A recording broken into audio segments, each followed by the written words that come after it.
Greetings of peace. We are from Peace Vigil, which works on peace education. My name is Shireen and this is Samir.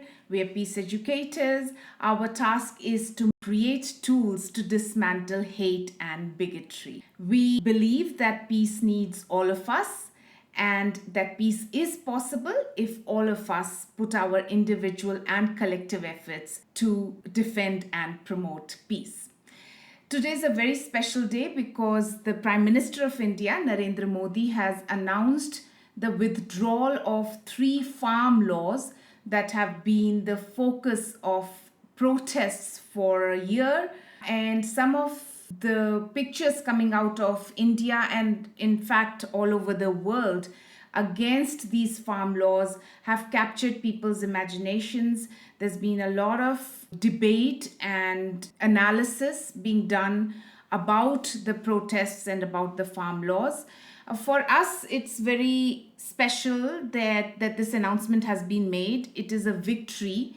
However, some people are saying that this announcement has everything to do with the upcoming elections in Punjab and Uttar Pradesh, which are 2 very important provinces or states as we call them in India. Also, we must remember that this is just an announcement. So while it seems like a victory, I think we have to be careful that a lot of announcements have been made in the past by Narendra Modi, the Prime Minister of India, and nothing has actually happened. So let us hope that the formal part of this withdrawal actually takes place. Now, before we go into the question of whether this is a victory for the farmers or indeed for the entire social justice movement or not, Sami, let me ask you a question, especially to clarify things for our international audience. What were the farmers and their allies protesting? Yeah, I mean, very specifically, the farmers and their allies were protesting the passage in the monsoon session of last year. So this is August 2020, when the world was really, when India and specifically was sort of reeling from the coronavirus. The BJP pushed through these 3 farm laws without any public debate, without any discussion, even within the parliament. They found a way to do it so that to minimize parliamentary discussion and debate. So specifically, that's what they're protesting. But I think it's important to remember the context as well. So India is a country of about 1.4 billion people. And in the not too distant past, so I'm talking about from 1857 to 1947, so those 90 years, you had major famines almost every 5-10 years. And when I say major, I mean we forget the scale of it now. So to just give one example, in the Bengal famine of 1943, an estimated 3 million people died. And those kind of famines were happening regularly throughout the period of British rule in India. So when you have Nehru and the sort of generation of leadership that came to power in 1947, they felt the need to prioritize agricultural reform, changing the agricultural system so that we don't have those kind of famines anymore. And there were many aspects of that. But one aspect was to give farmers what they call the MSP, the minimum support price guarantee, right? Mm-hmm. So this is a minimum price which farmers can sell to the government, staple crops. And there's a list of 20-some staple crops, including many dals, including rice, including wheat, including many seed oils. This was done for a number of purposes. So one, they wanted to incentivize farmers to grow those crops. They wanted the farmers to grow food stuff and not sort of cotton and indigo and other things that may fetch money, but wouldn't be related to food security. Second, they wanted to build up stores. So you build up government reserves in case there's some kind of a drought, in case there's some kind of a flood, and you need to ship food around the country to make sure everyone gets fed. You want to have those stores in reserve. And thirdly, when we talk about famines, we forget that the people who are often at risk are farmers themselves, are people living in the urban areas. Mm-hmm. So they are the ones who, if you give them a good price for their crops, they will be able to not just eat whatever crops they may produce, but also to buy food from the market, right? There have been several pressures on this system over the years, and nobody thinks it's perfect, just to be clear. But what the BJP proposals would have done is setting up a competing system. So you would have had the farmers could sell to the government or to the private sector. And the private sector, it's a very loose term, meaning anything that's not government, but we know what is meant by private sector in this case. We're talking about the big business houses, the Ambanis, the Adanis, and so on. And so ultimately, what you would have had, you'd had two systems, and all the private system would have to do is undercut the public system for a couple of years. And then they could say, get rid of this public system. It's not serving any good. No one is buying there. So they're offering a slightly higher price. And once that's done, then they have complete control. Then we're in a return to a kind of feudal system where those corporate houses can really control how much money farmers make on any given year and how much profit they're going to make. And when given the choice between their own profits and farmers' lives, unfortunately, they're going to choose their own profit every time. Remember, this is also in a context where every day, 28 farmers in India are committing suicide already because of the debt burden that people are carrying. So privatization in this context would have just made things much, much worse. It's also important to recognize that privatization on the other side of the food system has already happened, right? So you don't have the ration card system of the 1970s, 80s, and 90s. That doesn't really exist anymore. And what you have instead are private retailers, some of those same business houses we mentioned, selling directly to consumers. And the result has been that prices fluctuate a lot. We hear sometimes about garlic prices that are through the roof or dal prices that are through the roof. And on every year, all the food prices are going up year after year after year. So given that background, could you tell us a little bit more about the nature of the protest, Yes, absolutely. I would also like to mention that the private individuals that we are talking about, or the private companies that we are talking about, are the exact same private companies that would have benefited from these farm laws. So the private companies that are in the retail business, on the consumer side of things, that are selling these things, are the same companies that would have benefited. Also, I think the role of demonetization in all this is very important. What demonetization did was it destroyed the small businesses that were dependent on the whole cash economy. So, the small vegetable sellers, the small fruit sellers, the small grocery stores. So we have to realize that this is a very planned undermining of a whole system where the poor at least had the means. I'm not saying they were living a perfect life, but at least they had the means that let them control to some extent their lives, let them earn something. Now we are moving towards a system which is completely dependent on these private companies. And I think in that respect, the announcement made by Prime Minister Narendra Modi is of great significance. It is a victory for social justice movements, and we'll come to it in a minute. But specifically about the nature of the protests that you have asked about, Samir, I would say that from the very beginning, this was a mass mobilization. It was not a handful of individuals. It was not a few villages. It was across the country. Certainly, people from Punjab, the farmers from Punjab, took the lead, but they had the support. It slowly emerged that all over the country, the farmers were supporting them. The media refused to show the images and the videos of these protests, but because social media is strong and people have their phones, and in India especially, I think everybody has a phone, we were able to get images, wonderful mobilizations of hundreds of thousands of people. So one is that from the beginning it was a mass mobilization. Two, it was a peaceful mobilization. For us as peace educators, this is very important. We want to point that out, that it remained a peaceful agitation throughout. There were attempts to turn it into a violent protest. We found out later on that it was done through instigators. There were a handful of people who indulged in violent activities. Largely, this remained a peaceful protest all over the country. Thirdly, the role of women. There were a lot of women who participated in the protests. There were a lot of women, in the cold, in the heat, in the rain, where the farmers had set up their protests. So, that whole border of Delhi. And there were a lot of women with children also who turned up. A lot of elderly people turned up. Lot of people in the 80s and even 90s who were sitting there. last but not the least, another component of a Satyagraha movement is that they were suffering. They did not retaliate, they suffered, and in that suffering they made it clear to the government that, look, we are not going to back down, we are here to stay.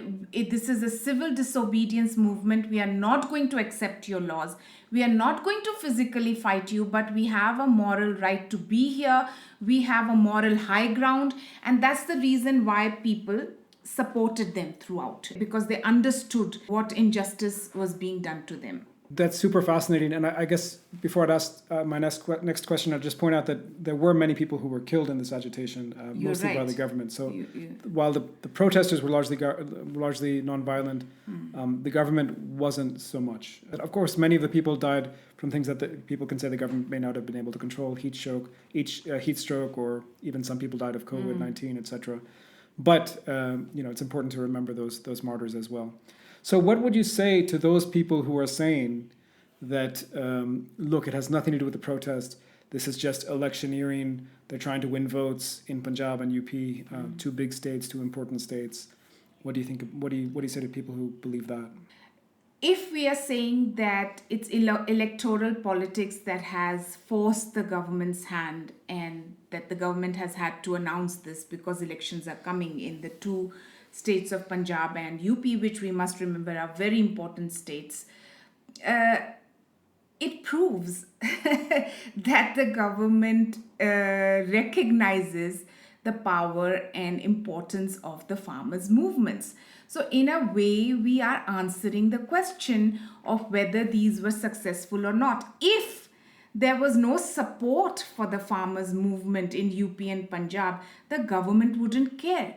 So you have to see it as a victory. Of course, even when the British left India, it was not just because of the Indian independence movement. There were economic reasons internationally, because of the Second World War and all, that forced them to take that decision quickly. And so, that applies even to the farmers' protests, that yes, the elections are coming, so perhaps the government had to take the decision at this particular time. But it would not have done so unless the movement had the support of the common people in Punjab and UP. And you have to realize that even in a city like Delhi, a lot of support has come from the middle class and the lower middle class in Delhi. There are doctors who have turned up in the at the protest site to help the farmers. There have been people who have come and helped with the cooking of the food, the cleaning of the tents, the setting up of the tents, people who are not farmers. So one thing that we must remember in the context of India is that there's a huge respect for the farming community in India. India is still an agrarian country to a large extent.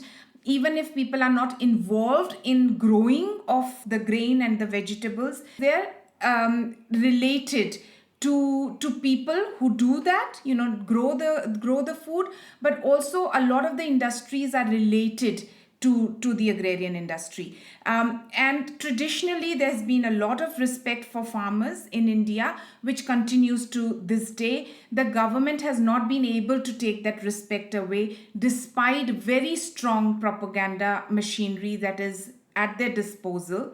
They've not been able to do so. There's certain things that we must remember when we are trying to understand any peaceful civil disobedience, is that there are basics which we have to look at, and the farmers movement ticks all those basics. So one is that it is peaceful, certainly, but it is assertive, which means that it is a satyagraha. Once again, for viewers who don't understand the word satyagraha, satya means truth and agraha means to insist. It's a forceful thing. It is not passive resistance. Gandhi actually changed the term from passive resistance to Satyagraha because he realized that passive has a very different connotation. So Satyagraha is when we insist that, look, we are saying the right thing and we are going to stick to it. What you're doing is unjust. What you're doing is untrue. It is against the truth. And by truth, what we mean is life force. Anything that goes against life is untrue. So violence is untrue. Hatred is untrue. It doesn't let us survive as a species. That's what we are talking about. So the farmers followed the idea of Satyagraha from the very beginning. They were not passive. They did not say, oh, I don't like the laws of the government. I'm going to sit at home and pray, or just talk about it with each other. They did not do that. What they did was they got out, they protested. And one of the very major things that people forget, part of Satyagraha is obstruction. You have to obstruct the normal things that are happening. So, either you can do it by saying, I'm not going to accept the law. This is my civil disobedience, like Gandhi did here in South Africa. He said that, look, we are not going to carry our passes around. We are not going to accept this ID. And that is a way to protest. So you obstruct the working of things. Another way to obstruct the working of things is to block a road, which is what the farmers did from the very beginning. They blocked roads. They said, this is our way to protest. And we are not moving unless you hear us out. So that's very important, one feature. The other feature is actually physical work, so you are putting in the labor, which they did every day. They made their food, they cleaned the roads, they were even running schools there. They were running langars for people who were coming and visiting them also, not just the protesting farmers, but people who were coming and helping them. Another thing is that they were fearless. Because as you've mentioned, there were people who were killed. There were farmers who were killed in all this. But they did not hit back. So they suffered, which is a major component of any satyagraha. A lot of involvement of women, as I've said before. Then another aspect of the whole satyagraha movement that the farmers led is the respect for all religions, which is a basic tenet of Gandhi's satyagraha movements, is that we must respect all religions, which also we saw at the protest sites and also in their statements, in their general statements that were issued. They did not fall into the whole trap which was set up for them. Many times it was tried. This whole communal politics was used to divide the farmers. They did not fall into the trap, which is great. So they really represented Satyagraha in a beautiful way in all its aspects. I would like to add here for our viewers who are interested in peace education that you cannot understand Satyagraha without understanding the component of non-violence. They are very much related. You cannot have a Satyagraha which is not peaceful. And once again, peaceful does not mean passive. So the word Satyagraha, as I have explained earlier, is a combination of Satya and Agraha. So you are insisting there's a force for Satya, which is truth. And what is truth according to Gandhi? Truth is life force, which means anything that goes against life. Violence goes against life. So how can it be part of Satyagraha? It cannot be. Hate, bad words. Gandhi went to the extent of talking about the language we use. Let us not use abusive words for our opponent. Let us insist on the issue. Let us not get personal. So Satyagraha and peace or non-violence are very much related.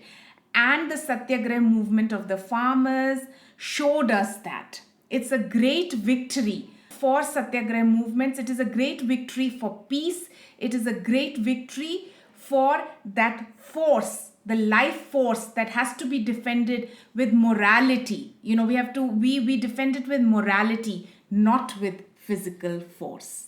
100%. No, very well said. I think we'll end it on that, just to say that we hope that this success can be the first of many. Prior to COVID, prior to the farmers' agitations, We know that there was a lot of work on the NRC, the CAA. These were discriminatory citizenship framework that would make Muslims and other religious minorities sort of second-class citizens. Just to add to what you just said about election cheating, I think it's important to remember that the Bengal elections did happen relatively recently, and the BJP didn't do as well as they would have liked. Yeah, they lost to the Trinamool Congress, right? So, I think what that shows them is that this kind of the agenda that they pursued in the Bengal elections was totally like divide. It was totally like push, and alienate the Muslims and alienate the Assamese and alienate the Bangladeshis. Like it was a divide and rule kind of a strategy. And I think what they're learning is that failed. So in some ways, that's a great thing. Now they're going to have to try something else. And maybe it may be part of some very advanced electioneering calculations, but I don't think that should take away from the fact that it's the people who are pressuring the government to do this through signals both at the ballot box and on the streets. So this is something that we're hoping in the future many activists in India and around the world will learn from this movement, will learn from its successes, and go on to the next one. Yes, but another word of caution before we end is that this is just an announcement. As I said in the beginning, we must wait for the formal rejection or withdrawal of these laws in the parliament. Just an announcement is not going to cut it. Remember that we have to keep pushing in the international community and within India through whatever means we have, social media, or if there are good media sources. We have to keep pushing that it actually happens and it's not just an announcement. And the second thing, as Sameer said, that we must learn from this movement and push on other issues, including the CAA. By the way, I also, as a peace educator, find that the anti-CAA movement is a victory to a large extent. It was kept on the back burner because it grew into such a big civil disobedience movement across the earth, and it was also largely non-violent. So as peace educators, I think we see a lot of hope in this, and we wish you all a strong and forceful journey in your defense of peace and in the promotion of peace. Once again, peace education is our work. Peace Vigil works on peace education. We create tools to dismantle hate and bigotry. Sameer, are there any programs we can refer to that our viewers can watch on this particular subject of farmers' agitations? Yes, we'll put links in the show notes. So there's an interview we did when the farmers' agitation was just starting in January of 2021 with Jagmohan Singh. He is the nephew of Shahid Bhagat Singh, our famous freedom fighter. And he spent much of his first years in jail because his mother was imprisoned. That's a good interview to start with. There's also an interview, because we've touched on the framework of Satyagraha. There's a great speech, Shirin, that you gave a little while ago about what nonviolence means in the current context in India and what celebrating our diversity. So we'll link to that in the show notes as well. Also, there is a very good primer on Satyagraha itself. What does it actually mean? How did it originate? And so on, which is Gandhi's journey in South Africa. That also you can see on our channel. Fantastic. So with that, I'm Sameer and this is Shirin, and we're from Peace Vigil. Peace needs all of us. Thank you so much.